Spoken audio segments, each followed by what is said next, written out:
नमस्कार, सुबह 9 बजे आपका बहुत स्वागत है। मैं हूं आपके साथ अमृता। सबसे पहले नजर डालते हैं हेडलाइंस पर।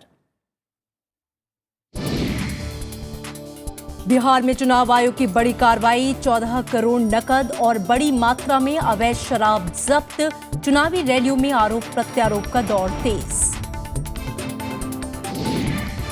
ट्रकों की हड़ताल का चौथा दिन, दूध और सब्जी जैसी रोजमर्रा की आपूर्ति पर असर। महंगी हो सकती हैं जरूरी चीजें, सरकार का मांगे मानने से इनकार। नेपाल के आर्थिक नाकेबंदी के आरोपों को भारत ने किया खारिज, कहा विरोध प्रदर्शन की वजह से आवाजाही बाधित। नई सरकार चुनने की प्रक्रिया शुरू। सानिया और हिंगिस ने जीता वुहान ओपन टेनिस का खिताब। चेन्नई में फुटबॉल सुपर लीग का रंगारंग आगाज। पहले मैच में कोलकाता ने चेन्नई को हराया। संयुक्त राष्ट्र ने की अफगानिस्तान के अस्पताल में हवाई हमले की निंदा। अमेरिका ने दी सफाई, मरने वालों की संख्या बढ़कर 19 हुई।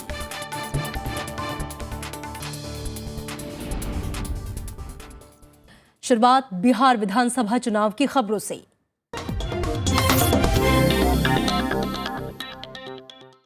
बिहार चुनाव में प्रचार जोरों पर है। कांग्रेस अध्यक्ष सोनिया गांधी ने सूबे के भागलपुर और गया जिले में 2 जनसभाओं को संबोधित किया। सोनिया ने केंद्र सरकार और प्रधानमंत्री नरेंद्र मोदी की मंशा और नीतियों पर जमकर प्रहार किया। भाइयों और बहनों, इस हार्दिक स्वागत। कांग्रेस अध्यक्ष सोनिया गांधी ने आज बिहार में चुनाव प्रचार का आगाज कर दिया। भागलपुर और गया में जनसभाओं को संबोधित किया। आरोपों की बौछार केंद्र सरकार पर थी तो निशाने पर प्रधानमंत्री नरेंद्र मोदी। भागलपुर से शुरुआत करते हुए कांग्रेस अध्यक्ष ने केंद्र सरकार की नीतियों पर जमकर हल्ला बोला। सोनिया गांधी ने केंद्र सरकार के तमाम वादों को खोखला करार देते हुए उद्योगपतियों को फायदा पहुंचाने का आरोप लगाया। कुछ गिने चुने उद्योगपतियों को छोड़कर आज देश में कौन परेशान है?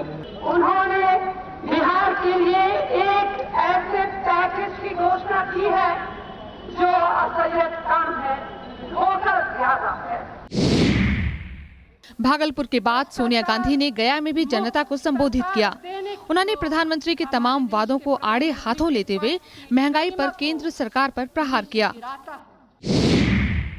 लेकिन क्या हुआ, मैं आपसे पूछना चाहती हूँ कि क्या अभी तक इसमें से एक भी वादा पूरा किया गया?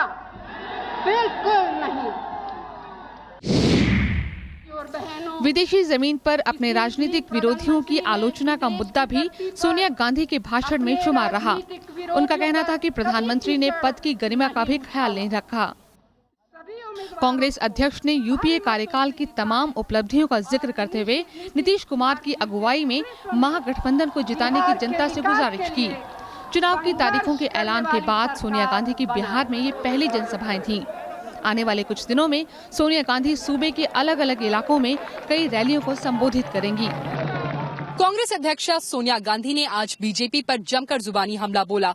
उन्होंने बीजेपी को झूठे वादों वाली पार्टी बताई और लोगों से महागठबंधन को समर्थन देने का आह्वान किया। वजीरगंज से कैमरामैन सुधांशु के साथ कृति मिश्रा, राज्यसभा टीवी। गृह मंत्री राजनाथ सिंह और पार्टी अध्यक्ष अमित शाह ने भी सूबे में रैलियों के अलावा पार्टी कार्यकर्ताओं के साथ बैठक की। इस मौके पर जहां दोनों आला नेताओं ने बिहार की तरक्की के लिए बदलाव की अपील की, तो वहीं महागठबंधन की जमकर आलोचना भी की।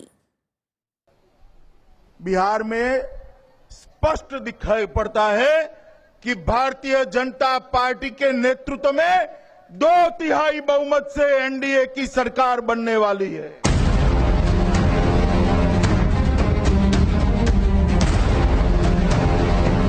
बीजेपी ने बिहार में अब पूरी ताकत झोंक दी है। पार्टी नेता और केंद्रीय गृह मंत्री राजनाथ सिंह ने आज औरंगाबाद में रैली करते हुए राज्य सरकार पर निशाना साधा। उन्होंने कहा कि प्रदेश की बदहाली के लिए महागठबंधन में शामिल पार्टियां ही जिम्मेदार हैं। प्रदेश की जनता से उन्होंने अपील की कि बिहार के कायापलट के लिए इस बार एनडीए को चाबी थमाएं। हम लोगों ने वादा किया है 7 वर्षों के अंदर यानी 2022 आते आते हिंदुस्तान में एक भी गरीब की भी झोपड़ी शेष नहीं बचेगी। यहाँ पर कम से कम एक बिजली का बल्ब न चमकने लगे और यहाँ पर एक अदद कम से कम पंखा भी न चलने लगे, ऐसा एक भी घर नहीं बचे। उन्होंने कहा कि महागठबंधन को बनाने का कोई वैचारिक आधार नहीं है और ये सिर्फ बीजेपी को हराने के लिए बना है, लिहाजा ये गठबंधन लंबा नहीं टिक पाएगा। दूसरी तरफ पार्टी अध्यक्ष अमित शाह ने भी प्रदेश में कई चुनावी सभाओं को संबोधित किया। पूर्णिया रैली में उन्होंने कहा कि बीजेपी चाहती है कि इस बार सीमांचल की जनता बिहार की तकदीर का फैसला करे। कि हम चाहते हैं कि बिहार में भारतीय जनता पार्टी की सरकार तो बनने वाली है, मगर ये सरकार सीमांचल के विधायक बनाए, इसलिए इस बार सीमांचल से भारतीय जनता पार्टी की सरकार की नींव डालनी है। अमित शाह और राजनाथ सिंह ने कहा कि बिहार के गौरवशाली अतीत को जेडीयू और आरजेडी ने खस्ताहाल कर दिया। बीजेपी नेताओं ने कहा कि आरक्षण खत्म करने का उनका कोई इरादा नहीं है। प्रचार की रणनीति के लिहाज से बीजेपी ने बिहार को 12 जोन में बांटा है और हर जोन की जिम्मेदारी केंद्रीय मंत्री को सौंपी गई है। बीजेपी हर जिले में अभी से रैली करने की तैयारी में जुटी है। Bureau report, Rajya Sabha TV. Bihar के मुख्यमंत्री नीतीश कुमार ने भी शनिवार को 4 रैलियों को संबोधित किया, जिसमें बांका के बाराहाट से शुरुआत करते हुए उन्होंने चकाई के सोनो, जमुई के खैरा और गोविंदपुर के रोह में जनसभाएं की। नीतीश कुमार ने महागठबंधन की एकजुटता का परिचय देते हुए अपने विरोधियों पर जमकर निशाना साधा। एनडीए की नीतियों और वादों पर आरोप लगाते हुए उन्होंने जनता से विकास के नाम पर वोट मांगे। इनके पैर के नीचे से, भाजपा वालों के पैर के नीचे से जमीन खिसक चुकी है, चाहे किसको उतार दे। और इस बीच बिहार में निष्पक्ष चुनाव कराने की कोशिशों में जुटे चुनाव आयोग ने कल 15,000 लीटर से ज्यादा अवैध शराब जब्त की। साथ ही राज्य के अलग अलग हिस्सों से 61,000 से ज्यादा नेपाली मुद्रा भी जब्त की।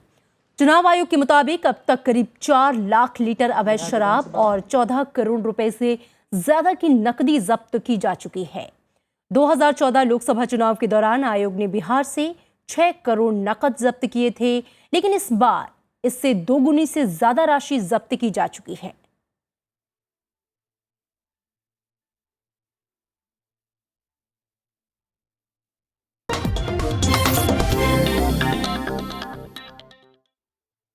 पश्चिम बंगाल के नगर निगम और महकुमा परिषद के चुनाव में 72% वोटिंग हुई। वोटिंग के दौरान हिंसा और बूथ कैप्चरिंग की घटनाओं के बाद सीपीआई महासचिव सीताराम येचुरी ने नए सिरे से चुनाव कराने की मांग की है। और इस बीच अन्य पार्टियों ने आज राज्य चुनाव आयोग के सामने किए जाने वाला अपना प्रदर्शन टाल दिया है।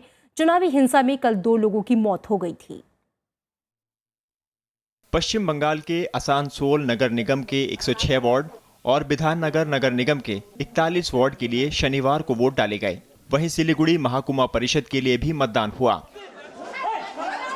इस दौरान कई जगहों पर टीएमसी, बीजेपी और कांग्रेस कार्यकर्ताओं के बीच झड़प हुई। भीड़ को हटाने के लिए पुलिस को हल्का बल प्रयोग करना पड़ा। Situation is completely under control. Our PROs, who are the BDOs of different blocks, are working round the clock. Control rooms are active. In my office also, control room is active and things are going very smoothly. कई मतदान केंद्रों पर booth capturing की खबर है। इस दौरान हुई हिंसा में 2 लोगों की मौत हो गई और कई लोग घायल हो गए। ডিস্টার্ব করছিল, যারা ভোটাররা আসছিল তাদেরকে ডিস্টার্ব করছিল। তাদের একটাই দাবি যে তারা নাকি কোনো ভোটারকে ভোট দিতে দেবে না, সিপিআইএম এর লোক ভোট দিবে। इस चुनाव के नतीजे 16 अक्टूबर को घोषित किए जाएंगे। पश्चिम बंगाल में अगले साल विधानसभा चुनाव होने हैं। इसके पहले ये चुनाव सत्तारूढ़ तृणमूल कांग्रेस और वाम मोर्चा के लिए काफी अहम है। Bureau report, Rajya Sabha TV. Dadri हिंसा के मामले में पुलिस ने दोनों मुख्य आरोपियों को गिरफ्तार कर लिया है। केंद्र सरकार ने भी इस मामले में रिपोर्ट मिलने पर उचित कार्रवाई का भरोसा दिया। तो वहीं उत्तर प्रदेश सरकार ने पीड़ित परिवार को 20 लाख रुपए की आर्थिक मदद का ऐलान किया है। केंद्र सरकार ने दादरी मामले में उचित कार्रवाई का भरोसा दिलाया है। केंद्रीय गृह राज्य मंत्री किरण रिजिजू ने कहा है कि राज्य सरकार की ओर से रिपोर्ट मिलने के बाद इस बारे में जरूरी कदम उठाए जाएंगे। वो ज्यादा राजनीति हो गई इस मामले में, ऐसा नहीं होना चाहिए। हम लोग रिपोर्ट मांगेंगे और क्या करना है करेंगे। वायुसेना प्रमुख एयर चीफ मार्शल अरूप राहा ने भी दादरी घटना पर शोक जताया है। मृतक अखलाक का एक बेटा वायुसेना में है। We are already in touch. People, senior level officers are in touch with the family, this air warrior who has been adversely affected. Whatever protection is required, we are giving it to him. They're trying to move into some Air Force area, which we are giving him. So we are with him all the time. Our people are there to assist the family. इधर शनिवार को कांग्रेस उपाध्यक्ष राहुल गांधी और दिल्ली के मुख्यमंत्री अरविंद केजरीवाल ने भी पीड़ित परिवार से मुलाकात की। पुलिस ने शनिवार को दादरी हिंसा के दोनों मुख्य आरोपियों को गिरफ्तार कर लिया है। इस मामले में अब तक कुल 8 लोग गिरफ्तार किए जा चुके हैं। वहीं उत्तर प्रदेश एसटीएफ के दादरी हिंसा की जांच शुरू करने की भी खबर है। Bureau report, Rajya Sabha TV. Truck ऑपरेटरों की बेमियादी हड़ताल चौथे दिन भी जारी रही। टोल टैक्स के विरोध में हो रही इस हड़ताल का अब असर दिखने लगा है। ट्रांसपोर्टरों का दावा है कि जरूरी चीजों की सप्लाई को हड़ताल से अलग रखा गया है, लेकिन दूध और सब्जी जैसी जरूरी चीजों की ढुलाई न होने से किल्लत हो गई है। यदि 1-2 दिनों में हड़ताल खत्म नहीं होती है तो रोजमर्रा की चीजें महंगी हो सकती हैं। दिल्ली के जंतर मंतर में ये धरना है ट्रांसपोर्टर संगठनों का। इनका कहना है कि वे सरकार से टोल बैरियर हटाने और टीडीएस खत्म करने की मांग कर रहे हैं और सरकार जब तक उनकी मांगे नहीं मानती हड़ताल जारी रहेगी। हमने उनको फिर एक बार वो किया, आग्रह किया कि आप इसके बारे में सीरियसली सोचिए, वरना इसका जो अंजाम है, जो एक आम आदमी के ऊपर असर पड़ेगा, उसकी जिम्मेवार भारत सरकार है, हम लोग नहीं है। 1 अक्टूबर से ऑल इंडिया मोटर कांग्रेस की अगुवाई में ट्रक और बस ऑपरेटर्स हड़ताल पर हैं। इसके चलते 87 लाख ट्रक और 20 लाख बसों के पहिए थम गए हैं। ट्रक हड़ताल का तमिलनाडु, मध्य प्रदेश, राजस्थान, दिल्ली, पंजाब और हरियाणा समेत कई राज्यों में व्यापक असर दिख रहा है। 4000 एसोसिएशन इस वक्त पूरे देश भर में चक्का जाम में हिस्सा ले रही हैं। टोल का भी हम विरोध नहीं कर रहे हैं, क्योंकि सड़कें हमें भी अच्छी चाहिए। हमारा सिर्फ विरोध है उसके लेने के तरीके से, उस व्यवस्था से, जहाँ पर कि जो हम टोल दे रहे हैं वो पूरी तरह से सरकार के पास जमा नहीं हो रहा है। ट्रक ऑपरेटर्स का कहना है कि उन्हें हड़ताल से रोजाना 4000 करोड़ का नुकसान हो रहा है।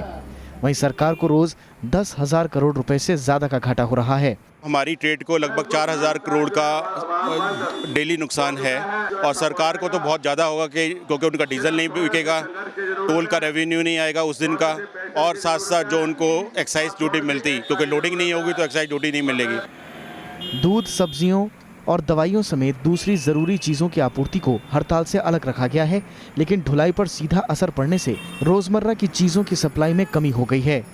लेकिन सरकार टोल प्लाजा हटाने की मांग को खारिज कर चुकी है और दिसंबर तक पूरे देश में इलेक्ट्रॉनिक टोल सिस्टम लागू करने का वादा किया है। विपिन चौहान, राज्यसभा टीवी। और अभी वक्त है एक ब्रेक का। ब्रेक के बाद देखेंगे पंजाब को नशा मुक्त बनाने के लिए एक साथ थिरके हजारों बच्चे।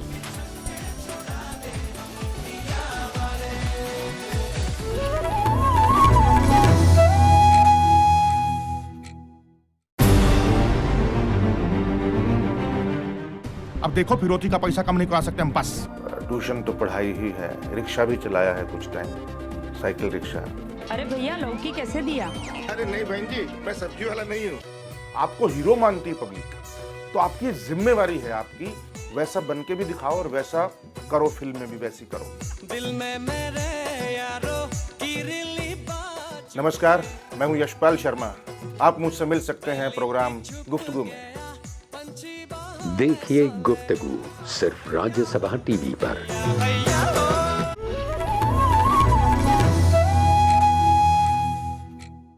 ब्रेक के बाद स्वागत है आपका। पाकिस्तानी समुद्री सुरक्षा एजेंसी ने गुजरात तट के करीब से 65 भारतीय मछुआरों को गिरफ्तार किया है। साथ ही उनकी 12 नौकाओं को भी जब्त किया।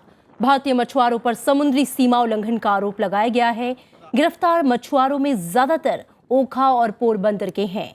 इससे पहले अप्रैल में पाकिस्तान ने 47 भारतीय मछुआरों को गिरफ्तार किया था। उनकी 8 नाव को भी जब्त किया था, जबकि मार्च में पाकिस्तानी सुरक्षा एजेंसी ने गुजरात तट के जाखू बंदरगाह के करीब 48 भारतीय मछुआरों को गिरफ्तार किया था।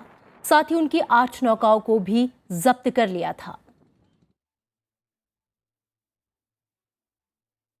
भारत और जर्मनी के बीच शिखर वार्ता के लिए जर्मनी के चांसलर एंजेला मर्केल आज 3 दिनों की यात्रा पर दिल्ली आ रही हैं। उनके साथ 6 मंत्रिमंडलीय सहयोगी और एक व्यापारिक प्रतिनिधिमंडल भी आ रहा है।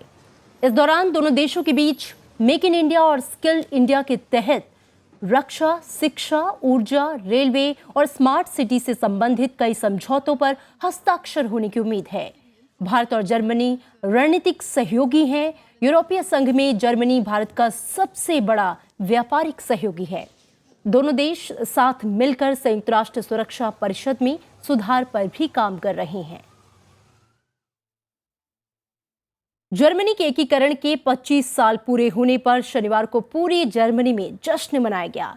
फ्रैंकफर्ट में हुए समारोह में जर्मन चांसलर एंजेला मर्केल और राष्ट्रपति जोकिम गॉक ने शिरकत की और शांतिपूर्ण तरीके से देश के एकीकरण के लिए सबका शुक्रिया अदा किया। 3 अक्टूबर 1990 को बर्लिन की दीवार गिरने के बाद साम्यवादी पूर्वी जर्मनी और पूंजीवादी पश्चिम जर्मनी एक देश बन गए थे। करीब 40 साल तक विभाजन का दर्द झेलने के बाद जर्मनी के 2 हिस्से एक हो पाए।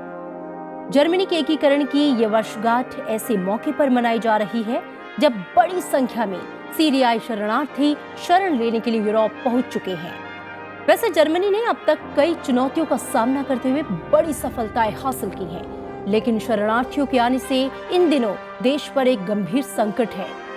जर्मनी ने कहा है कि वो अकेले इस संकट का समाधान नहीं कर सकता, बल्कि इसके लिए यूरोप और बाकी दुनिया को मिलकर काम करना होगा। Öffne unsere Herzen für die Zeichen der Zeit und die Nöte und Sorgen. Heute nach 25 Jahren stehen wir vor großen Herausforderungen. Das Thema der Flüchtlinge beschäftigt in diesen Tagen uns besonders. Und da geht mir wieder durch den Kopf, dass auch jetzt wir das Problem Bharat ने नेपाल के कथित आर्थिक नाकेबंदी के आरोपों को सिरे से खारिज कर दिया। कॉन्सुलेट जनरल के मुताबिक नेपाल में जारी विरोध प्रदर्शन की वजह से वाहनों की आवाजाही बाधित है और इस बीच नेपाल में नए संविधान के तहत नई सरकार चुनने की प्रक्रिया शुरू हो गई है। नेपाल में विरोध प्रदर्शन की वजह से दिनों दिन संकट गहराता जा रहा है। वाहनों की आवाजाही भले ही शुरू हो गई है, लेकिन जरूरी सामानों की कमी से लोगों को जूझना पड़ रहा है। नए संविधान से नाराज मधेसियों के विरोध प्रदर्शन की वजह से बीरगंज, ककरवित्ता, विराटनगर, भैरवा और नेपालगंज जैसे प्रमुख व्यापारिक मार्ग बंद हैं, जिसकी वजह से पेट्रोलियम उत्पादों समेत दूसरी चीजों की आपूर्ति बाधित हो रही है। नेपाल पुलिस हम लोग बोले कि पहले हमारे गाड़ी को छोड़ेंगे तब यहाँ से आपको छोड़ने देंगे, और प्लस खाने पीने की भी दिक्कत है।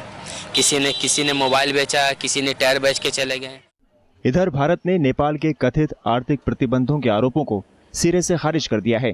कॉन्सुलेट जनरल अंजू राजन के मुताबिक बंदी की वजह से ट्रकों की आवाजाही बाधित हुई है। हम भी यही कह रहे हैं कि भारत सरकार ने कोई ब्लॉकेड नहीं किया है, हमें कोई ऐसा बताया नहीं गया कि हम लोग ने ब्लॉकेड किया है। ये नेपाल में दुष्प्रचारित किया जा रहा है कि भारत सरकार ने ब्लॉकेड किया है। भारत सरकार अगर ब्लॉकेड करती तो दूसरे बॉर्डर से सामान नहीं जा रहा होता। ये मदेशियों का प्रोटेस्ट है, जहाँ पे वो लोग अपना मांग को पूरा करने के लिए उन्होंने सप्लाई लाइन को काटा हुआ है। इस बीच नेपाल में नए संविधान के तहत नई सरकार चुनने की प्रक्रिया शुरू हो गई है। ये प्रक्रिया हफ्ते भर में पूरी होगी। प्रधानमंत्री सुशील कोइराला ने शुक्रवार को शुरू हुए संसद सत्र के पहले दिन राष्ट्रपति रामवरण यादव से मुलाकात की और नया प्रधानमंत्री चुनने की प्रक्रिया शुरू करने की अपील की। नए प्रधानमंत्री की दौड़ में केपीएस ओली सबसे आगे हैं। Bureau report, Rajya Sabha TV. और अमेरिकी सेना ने यह माना है कि उसने अफगानिस्तान के कुंदूज के उस इलाके में हवाई हमले किए जहां अस्पताल था। शनिवार को हुई बमबारी में कम से कम 19 लोग मारे गए, जबकि 37 लोग गंभीर रूप से जख्मी हुए। संयुक्त राष्ट्र महासचिव ने हमले की निंदा करते हुए मामले की निष्पक्ष जांच की अपील की है, तो वहीं अमेरिका ने कहा कि मामले की जांच की जा रही है। कुंदूज में मेडिकल साइंस फ्रंटियर्स अस्पताल पर बमबारी के बाद शनिवार को शहर की सड़कें सुनसान नजर आईं। इस बीच अमेरिका ने अफगान सरकार के साथ मिलकर मामले की जांच शुरू कर दी है। सेना कह रही है कि वो अस्पताल के नज़दीकी इलाकों से गोलीबारी कर रहे तालिबान आतंकियों को निशाना बना रहे थे। इस दौरान अस्पताल को नुकसान पहुंचा। व्हाइट हाउस ने भी बयान जारी कर इस मामले के तथ्यों और हालात का पूरा ब्यौरा मांगा है, लेकिन मेडिकल साइंस फ्रंटियर्स अस्पताल स्वतंत्र जांच की मांग कर रहा है। A lot of indication that is being carried out by the international coalition forces in Afghanistan. So that's why we clearly ask now, we want an explanation very fast and we want an independent investigation to be started. संयुक्त राष्ट्र महासचिव बान की moon ने मामले की विस्तृत और निष्पक्ष जांच कराने की बात कही है ताकि जिम्मेदारी तय की जा सके। वहीं संयुक्त राष्ट्र मानवाधिकार संस्था के उच्चायुक्त जैद राद अल हुसैन ने इसे आपराधिक कार्रवाई करार दिया। उन्होंने कहा कि अगर ऐसा जानबूझकर किया गया है तो ये अंतर्राष्ट्रीय कानून का गंभीर उल्लंघन है। Bureau report, Rajya Sabha TV. Bangladesh में जापानी नागरिक की हत्या के मामले में 4 लोगों को हिरासत में लिया गया है। कृषि परियोजना के लिए काम करने वाले जापानी नागरिक को कुनियो होशी की शनिवार सुबह उस वक्त हत्या कर दी गई जब वो रंगपुर में अपने प्रोजेक्ट के काम से जा रहे थे। हमले की जिम्मेदारी आतंकी संगठन IS ने ली है। एक हफ्ते में बांग्लादेश में किसी विदेशी नागरिक की हत्या का ये दूसरा मामला है। ढाका में इटली के सीजेर तावेला के पिछले हफ्ते हुई हत्या के बाद अमेरिका और ब्रिटेन ने अपने नागरिकों को बांग्लादेश में सतर्कता बरतने की हिदायत दी थी। इटली के नागरिक की हत्या की जिम्मेदारी भी आतंकी संगठन IS ने ली थी। ये पहली बार था जब IS ने बांग्लादेश में सक्रिय होने का ऐलान किया।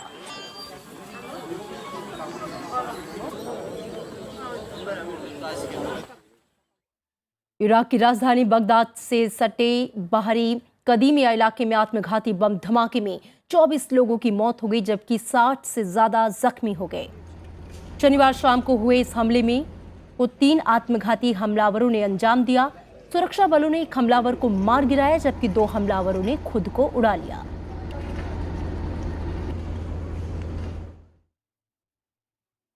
रूस ने सीरिया में IS ठिकानों पर हवाई हमले तेज कर दिए हैं। रूस के निशाने पर IS के रक्का के साथ साथ एलोपो ठिकाने भी रहे।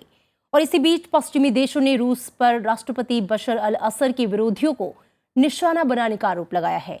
हालांकि रूस ने इन आरोपों को खारिज किया है। पश्चिमी देशों की चिंता को दरकिनार करते हुए रूस ने सीरिया में IS ठिकानों पर चौथे दिन भी बमबारी जारी रखी। इस दौरान अलकायदा से जुड़े अल नुस्र गुट को भी निशाना बनाया गया। इससे पहले रूसी विमानों ने शुक्रवार को भी राक्का, अलेप्पो, इदलिब और हामा प्रांत में आतंकी ठिकानों को निशाना बनाया। इस बीच पश्चिमी देशों ने रूस पर राष्ट्रपति बशर अल असद के विरोधी गुटों को निशाना बनाने का आरोप लगाया है। Sur les frappes, j'ai fait remarquer au président Poutine que là où nous avons identifié des frappes, il n'y en avait qu'une sur Raqqa et d'autres qui étaient sur des secteurs qui étaient contrôlés par l'opposition. हालांकि रूस ने पश्चिमी देशों के आरोपों को सिरे से नकार दिया है। रूस ने कहा है कि उसकी कार्रवाई का मकसद IS और दूसरे आतंकवादी संगठनों का खात्मा है। The goal is terrorism, and we are not supporting anyone against their own people. We fight terrorism. इधर अमेरिका ने रूस के साथ सीरिया हमले को लेकर किसी भी तरह के मतभेद से इनकार किया है। राष्ट्रपति बराक ओबामा ने दोनों देशों के बीच किसी भी तरह के छद्म युद्ध की बात को नकार दिया है। I want Russia to be successful. This is not a contest between the United States and Russia. It is in our interest for Russia to be a responsible, effective actor on the international stage that can share burdens with us. America और रूस Islamic state को खत्म करने पर तो सहमत हैं, लेकिन सीरिया के राष्ट्रपति बशर अल असद को हटाने को लेकर दोनों में मतभेद है। असद को रूस और ईरान का पूरा समर्थन है। सीरिया में चल रहे गृहयुद्ध में पिछले 5 साल में 2.5 लाख लोग मारे गए हैं और लाखों पलायन को मजबूर हुए हैं। Bureau report, Rajya Sabha TV. और अब बात आपकी आवाज की, जहां हर बार एक नया शख्स बनता है सिटीजन रिपोर्टर, जो निभाता है अपनी जिम्मेदारी और सिस्टम की कमियों के खिलाफ उठाता है अपनी आवाज।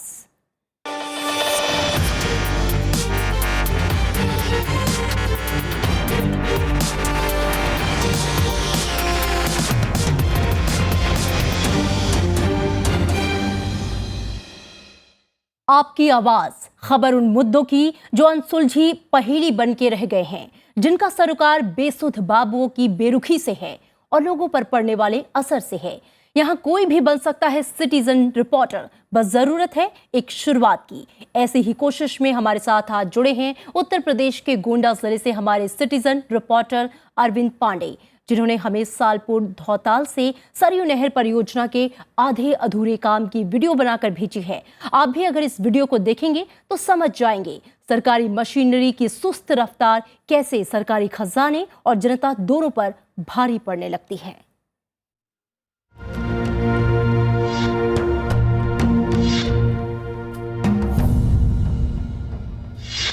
मेरा नाम अरविंद पांडे है। इस वक्त हम खड़े हैं विकासखंड परसपुर के सालपुर धौताल में, जहां का ये हिस्सा उत्तर प्रदेश में सिंचाई व्यवस्था के लिए शुरू की गई सबसे महत्वाकांक्षी सरयू नहर परियोजना का है, जिसका मकसद पूर्वांचल के 8 जिलों में 3.5 लाख से ज्यादा हेक्टेयर क्षेत्रफल भूमि के लिए सिंचाई व्यवस्था करना था। अधिकारियों का दावा है कि 70% काम पूरा हो चुका है, लेकिन हाल यही लगता है और दावों हकीकत में काफी फासला है। इस बारे में जब अधिकारियों से बात करने की कोशिश की जाती है तो कोई भी कैमरे के सामने मुंह खोलने को तैयार नहीं होता है। इससे यही लगता है कि इस नहर पर खर्च किए गए करोड़ों रुपए बंदरबाट कर लिए गए, लेकिन आज तक इसकी स्थिति जस की तस बनी हुई है।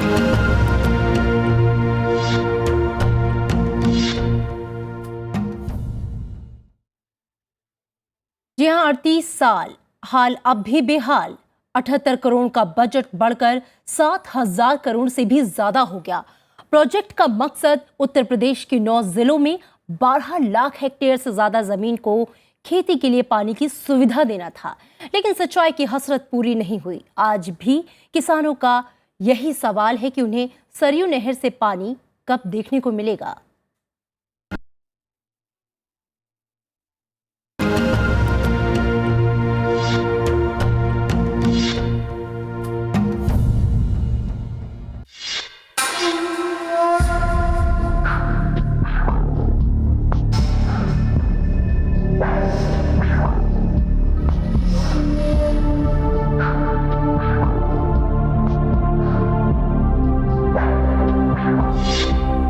सरयू नहर परियोजना 1977-78 में किसानों को सिंचाई की सहूलियत देने के लिए शुरू हुई थी, लेकिन 38 साल बाद भी ये पूरी नहीं हो पाई है।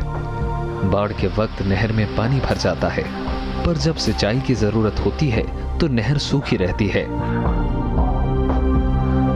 बरसों पानी की आस देखने के बाद अब किसानों को अपनी जमीन गंवाने का मलाल है। क्या सरयू नहर बनाई गई थी जिससे किसानों के लिए बनाई गई थी कि जिसपे पानी आए और किसानों को सिंचाई के लिए सुविधा मिल सके, लेकिन आज तक ये जैसे जथा स्थिति वहीं पर बरकरार है। इस पर कोई आगे कार्यक्रम नहीं किया गया।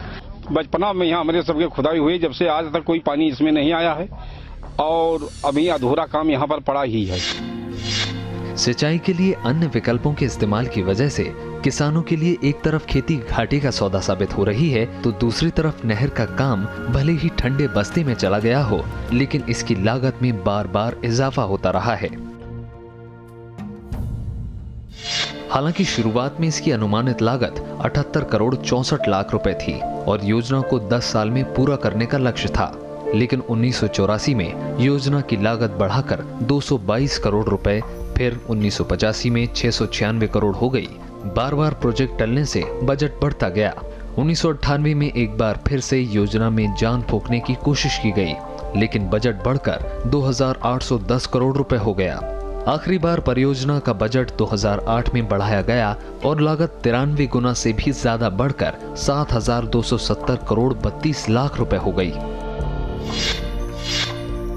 लगभग 4 दशकों से अधूरी पड़ी ये नहर बेमतलब साबित हो रही है।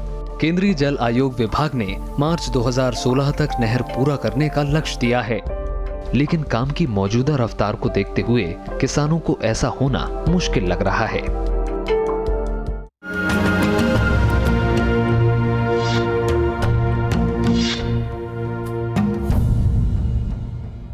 अभी आप देख रहे थे अधूरी सरयू नहर परियोजना से जुड़ी खबर, जिसके पूरा नहीं होने की वजह से प्रदेश के 9 जिलों के किसानों को सिंचाई से जुड़ी दिक्कतों का सामना करना पड़ रहा है।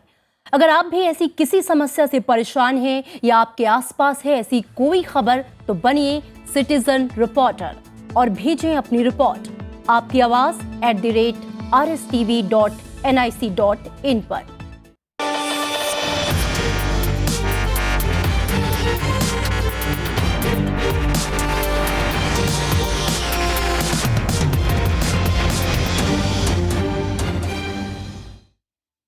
और अमृतसर में खालसा कॉलेज के ग्राउंड में करीब 10,000 स्कूली बच्चों ने एक साथ ताल से ताल मिलाया।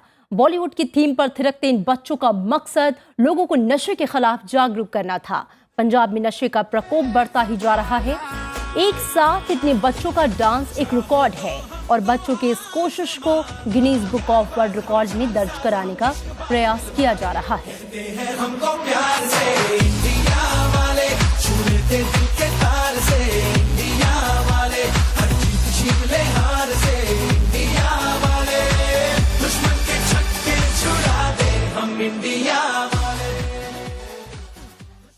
फिलहाल इन खबरों के साथ इतना ही, लेकिन जाते जाते नजर हेडलाइंस पर।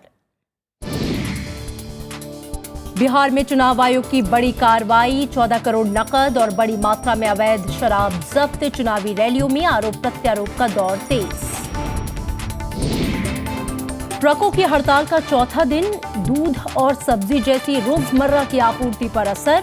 महंगी हो सकती है जरूरी चीजें, सरकार का मांगे मानने से इनकार। नेपाल के आर्थिक नाकेबंदी के आरोपों को भारत ने किया खारिज, कहा विरोध प्रदर्शन की वजह से आवाजाही बाधित, नई सरकार चुनने की प्रक्रिया शुरू। सानिया और हिंगिस ने जीता वुहान ओपन टेनिस का खिताब। चेन्नई में फुटबॉल सुपर लीग का रंगारंग आगाज, पहले मैच में कोलकाता ने चेन्नई को हराया। संयुक्त राष्ट्र ने की अफगानिस्तान के अस्पताल में हवाई हमले की निंदा। अमेरिका ने दी सफाई, मरने वालों की संख्या बढ़कर 19 हुई।